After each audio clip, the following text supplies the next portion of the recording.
Des journées de consultation médicale gratuites au Sénégal. Depuis 3 ans, Maïmouna, Dorothée et d'autres bénévoles organisent ces actions humanitaires depuis les Yvelines. Elles se déroulent dans le Fouta, au nord du pays, une région où la population est éloignée des soins. Elle se trouve à 500 km de Dakar, où beaucoup de spécialistes se concentrent. Et c'est une zone un peu reculée du Sénégal. Depuis plusieurs mois, l'association Les Colibris du Fouta prépare sa prochaine action à Woudourou en février 2025. Ce sont plus de 3000 habitants du village et de ses environs qui vont pouvoir bénéficier de consultations pendant 3 jours.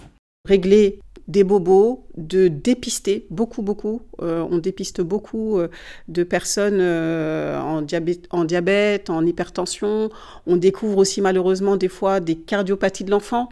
On découvre également des gens qui vivent avec une cécité. Et puis après, quand on rentre, on a encore 6 mois de mission derrière. Dans les Yvelines, où on accompagne les personnes qu'on a vues sur place. Pour mener ces missions, l'association mobilise une centaine de bénévoles, dont plusieurs professionnels de santé. Infirmière de profession, Dorothée a convaincu plusieurs médecins spécialistes français à rejoindre l'aventure.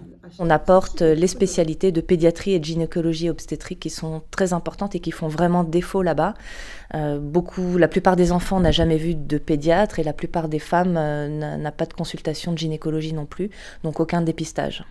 L'association a constitué aussi un réseau avec plusieurs médecins sénégalais. Ça nous tenait beaucoup à cœur, ce partage d'expertise, d'expérience et cet échange intersoignant. On s'aide, on fait parfois des binômes, même à chaque fois, entre soignants sénégalais, soignants français, parce que chacun apporte sa connaissance et ça, c'est très très enrichissant. Ces opérations humanitaires sont très coûteuses, plus de 30 000 €. Pour financer le prochain voyage, les Colibris du Fouta organisent des événements et sont à la recherche de partenaires. Vous pouvez également aider l'association en effectuant un don qui peut donner droit à un crédit d'impôt.